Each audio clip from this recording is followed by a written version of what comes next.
G'day. Have I got a story for you? Check the disclaimer. Season 1, Episode 30. Blimey. Previously, Dr. Ivan and his family get in the bus along with everyone except the two oldest boys. Linda quickly drives the bus out of the driveway and the car with the two oldest boys is following. They leave the long car in a side street with all the doors open and the motor still running, at my request. I need to make sure it goes quite a distance the opposite way to the direction the bus is going. Continues. Thank you so much for your kind words. Now, we would like to invite Warren's best friend to say a few words. David, would you like to step forward? Blimey. No one's called me David since I was knee-high to a grasshopper. G'day. I'm Davo. I was Waz's best mate for over 60 years. I even knew him before Pamo did. I knew him before his wife Pamela did. Sorry. I'm going to relay Waz's favourite yarn. Many of you have heard him spin this yarn before, but Wazza made me promise to yap about it at his funeral. That is, if he kicked the bucket before me. I was sure that was never going to happen. Thought I'd kick it first and Wazza'd be gabbing on at my funeral. So, I wasn't really ready for this. I've just written down a few notes. I'm sure you can recall this story. I mean, he raved on about it so many times. It all started when he heard about some yak in another town. That's a job for all you non-Aussies here. They were after someone who could landscape a whole park in 6 weeks, because they wanted it ready a couple of weeks before Christmas. Wazza was sure he could do it, considering rain was forecast for the next few weeks. First thing he was going to do was throw grass seeds everywhere, and 6 weeks later, give it a mow just before he left, and Bob's your uncle, a beautiful lawn. He planned to take heaps of flowers and bushes that he could get from Larry.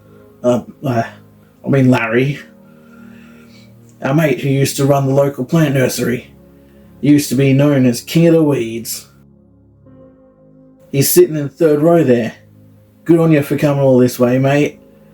Looking forward to a chinwag later. So, Wazza gets on the job, and they send a check to Lazar, who gets all the plants ready. On the day Wazza was leaving, after a long chinwag with Lazar and I, we promised to keep an eye out for his missus and the little tackers while he was away. Wazza nicks off with all the plants in the back of his ute and in Wazza's trailer. 6 weeks seemed like a jolly long time to be away from the missus and kiddywinks, but he knew the pay would make sure they would be able to get some things they've needed for quite a while. Maybe they could even host Christmas dinner for their extended families. It was really good pay. Lazar and I were hoping to get an invite for Chrissy dinner as well. Anyway, the story goes that he actually finished the yakka a week early. But when he went to the office to let him know, it was closed. He thought it was a bit odd that it was closed the whole time he'd been there, as far as he knew. He thought they'd probably be back when the 6 weeks was up to check his work and pay him, etc. He counted up his pennies and found that he didn't really have much left. I remember him telling us that the powers that be should make up their minds. If they started with pennies, then it's pennies. Why would they change to cents? He loved saying this bit. He wondered if those people who wanted to change it to cents actually had any sense. Wazza loved jokes like that. King of the dad jokes he was back in the day. Anywho, he thought he could make the bit of dosh he had left last another week until the 6 weeks were up, if he had to, and looked like he had to. That was the same day that he got back to where he left his ute, and it was gone. The trailer too. The trailer didn't even belong to him. It belonged to Lazar. Well, a few bucks went a long way in those days. I mean, that was decades ago, way back in 1968. But without his ute and all his belongings, it wasn't going to be easy. He checked that office every day, but it was always closed. He made his dosh last until next Monday, which was his last hope, but they were still closed. Well, now he was in trouble. They obviously did a dodgy on him. Those cronks. They were nowhere to be found. He had no pennies left, and he'd been sleeping in the park for the last 4 weeks to save his dosh, so he could continue to sleep there. When he arrived, the first 2 weeks he slept in his ute, sitting up in the passenger seat, because it rained every day and every night. Now, with no dosh, how's he going to get back home with no transport? And how's he going to eat? How's he going to stay alive? Wazza was a good bloke, and for these things to happen, well, it was just bogus, you know? He never complained. He just looked around the area. Trouble was, there was no work to be found. It began raining at night again, so he ended up snoozing on the floor of the men's public loos to keep out of the rain. That was pretty rough, sleeping on the dirt, no blanket or anything to keep the chill off. A couple of times, people gave him a bit of food, but by the second Friday, after having very little food for that whole fortnight, he was feeling pretty woeful. I remember that every time he said this part, he would always retell it exactly the same, and try to hide the fact that he was a bit on the weepy side. I know he denied it, but I saw those tears every time. What he said was, I thought about me family, the missus, the little tackers. What would they do without me? How would they survive? The missus would have to get a job, but then what would happen to me boys? Who would teach them their schooling and make sure they kept out of trouble? I have to be okay. I have to get back to them. Only a few days before Christmas now. How are we going to eat? How will I get me boys a gift for under the tree? I told them that we'd have a bonza Christmas this year, with as much lollies as they could eat.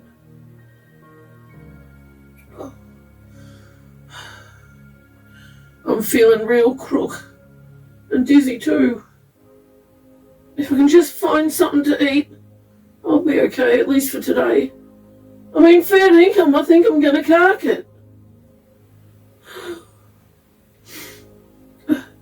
I forced myself to get up and stagger to the side of the road. I'm feeling a bit better after moving a bit. A few deep breaths. Across the road to the bakery on the corner, but I mean, they're closed. I was going to ask for any stale bread they're going to chuck out. I make me way along the strip of shops, but they're all closed. What day is it? I thought it was Friday. Is it Saturday or Sunday? The shops would all be open on a Friday. I go around the last shop to the back so I can check bins. But the first 3 are empty, and I just can't walk any further. I sit on the back doorstep of the milk bar and lean against the empty bin. I look around and think that I might have chosen a better place to cark it. No one in sight, not even a dog.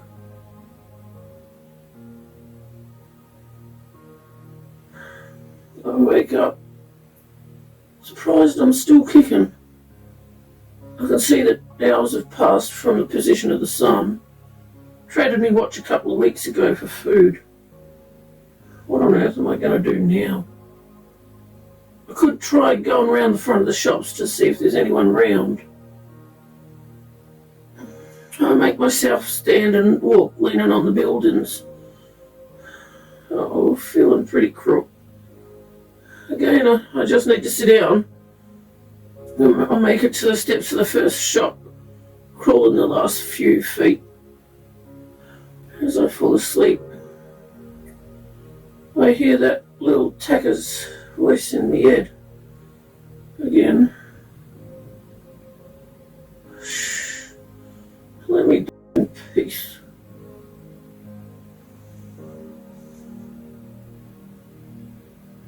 I wake up hearing a little tacker's voice in my head. First time I heard it, I thought, blimey, now I'm going bonkers. This time I'm just going to do what it says. I mean, other things it said happened. What have I got to lose? I try to get up. Oh, but I'm knackered. I just need to rest a bit longer. This little bub's voice in my head is insistent that I need to walk out towards the street. Suddenly, I feel a tiny hand in mine. I look at my hand, but there's no one there. I feel the tiny hand grab me pointer finger, and another tiny hand grab me other pointer finger. Struth! I think I'm carking it right now. I can feel how much you care. It's like you're willing me to get up and go, but I just want to cark it laying down. What I assume is a little bubby girl pulls me up by the point of fingers. Okay, so this is fair income nuts. It's impossible for an ankle biter to pull me up, despite being invisible. There's no way she could get her hands up that high. I mean, she'd be flying. Is this one of those cherub things that I saw in the paintings in that old church when I was a little tacker? Those fat little bubs with wings? And these little hands aren't chubby. In fact, they're kind of bony. Struth. She's telling me that I shouldn't cark it, and that she knows that I don't want to. I want to look after my family. Well, we don't always get what we want, do we? I think I'm carking it right now, but I hope I'm dreaming. I just realised, am I actually on the mend? The haze is clearing. I don't feel dizzy, and I don't feel so crook. What's going on? Oh no. Have I carked it? Has a skinny cherub bub pulled me out of my body? Struth! I look around. I thought it'd be different somehow. Am I still kicking? Am I still in my body? I feel like I'm in my body. Hey, bony cherub. I'm not ready to go with you, and you can tell your chubby mates that I won't go with them either. Did this ankle biter do something in me head? I'm sure I'm still kicking, aren't I? She assures me that I'm alive and tells me about car. Where would an ankle biter get a car? All right, I'm gonna do whatever you say, okay? I guess anything's better than sitting around thinking about carking it. So I get to the edge of the road, which incidentally is right here, a few steps forward, and nick behind the bushes to watch, and lo and behold, right in front of me, a long black car and a bus both pull up. The car parks at the side of the road right in front of me. Anyone in this beaut-looking car or bus won't be able to see me gawking at them from behind these bushes. A couple of young blokes get out and leave all the doors open, just like the little bub said. Struth. No one leaves all doors open. How did this ankle biter know?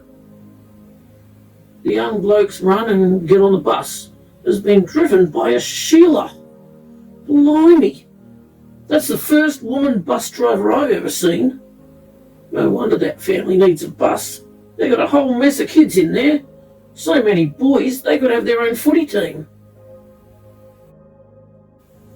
They leave the car behind in the street with the motor still running, exactly like the tiny tacker said.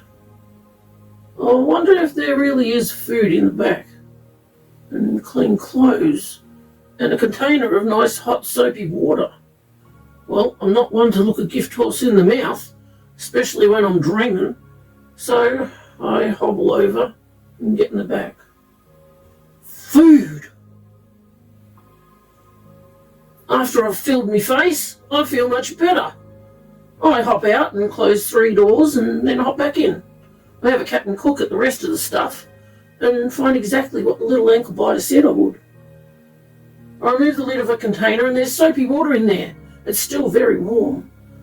This will be the first real wash I've had since I got here. In 8 weeks altogether. I mean, I must be a bit on the nose. Gross. Glad the windows are so dark. If I ever get to tell this yarn, don't think I'll tell them this bit. I pull the last door shut and all the doors lock. Blimey! Am I locked in? Is someone after me or something? Oh, no. Just when things were looking up. I pull on the door handles, but those doors are not budging. Is this some sort of an experiment? Are there people messing with me? Did they somehow project a bub's voice in my head? Why? Why would someone do that? Did they think that I was homeless? I've heard weird things happening to homeless people, and they're never seen again. Is that what's happening to me? I pull the divider down and push myself into the front of the car. Driver's side door is not working. Passenger side isn't either. I have to get out of here. Oh, I need to sit for a bit. After a minute or two, I push myself back into the back of the car and try the door handles again. Oh, will you stop talking in my head? I'm not listening to you anymore. Get out of me head. Get out of me head. Get out of me head. You baby spy voice. Oh, the door swung open. I hear the little tacker say, See? All you needed to do is pull the lock button up. There's no one after you. It's not an experiment. There are no people messing with you, and no one is projecting my voice into your head. You're not going to disappear and never be seen again. There are no spies. It's just me. I'm just a girl who helps people. I can connect to people's minds, so we can hear each other's thoughts. I know that's hard to believe, but it is the truth. I pull the door almost closed. I don't really fancy it locking again like that. The little tacker's voice tells me how the locks work and assures me if they don't unlock the way she says they do, she'll open the door for me again. Well, should I trust her? Or just grab some stuff and run? Actually, I'm not sure if I can run. Don't think I'll get far. I suppose she's trying to help me. She saved me life and she said I can drive this beaut car all the way home.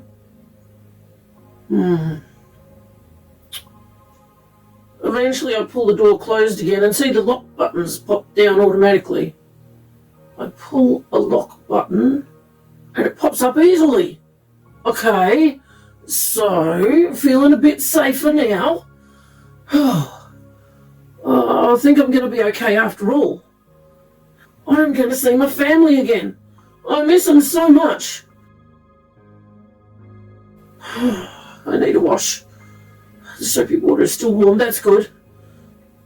These flannels, towels and clothes are bonza. I mean, they're clean, which is good, but they're also well made, you know? They look really expensive. Feeling more confident now. Bet I look real good too in these new spiffy dubs. I look at the second bag of food and scoff almost the whole lot. Really enjoyed those bickies. I put the rest of the packet in my pocket. The whole back area of this car, it's real luxury, you know? Like a mansion on wheels. 2 bench seats facing each other, plenty of room in between, blimey. One of the bench seats is full of blankets and clothes. The floor just under that seat has lots of bags full of food. Oh, What's going on now? I see a colour painting of myself in my mind, looking extremely dapper, even if I say so myself. Hang on, who's with me in this painting? Oh, it's my family. Almost didn't recognise them with those nice clothes. You beauty. I miss my family so much. You know, I really thought I was a goner. I thought I'd never see them again. Hey, little girl, is that you? What's up with the family painting in my head? And who are those two people with us? I hear me thoughts. Your family have been so worried. They've been waiting for you to return. Your wife is very intuitive. She knew something was wrong. She was so fearful that she would never see you again. I think of how much I miss them all. Oh no, weeping again. Glad no one can see me in here. As I exit the back of the car, I'm just going to go wherever this little tacker's voice leads me. Okay. So, I sit down in the driver's seat. Glad I'm not dizzy anymore. So, here I am. I'm driving back home. Feeling extremely grand in this big long car and spiffy new duds. I know I can't keep the car when I get home, but in the meantime, it's nice to drive in luxury. Over the next few minutes, I concentrate on all the little tacker's voices saying. She lets me know what's happening, gives me directions, where to stop the car up further, etc. She has a whole scenario laid out before me. I've got to say, I really like her plan. She is saying, Your family all know that you're alive, and on your way home to them, they know to expect you in the morning. As long as each person does their part, and I'm sure they will, you have nothing to worry about. Everything will be okay. Thank you so much for sitting and having a cuppa with us. We hope you enjoy the story.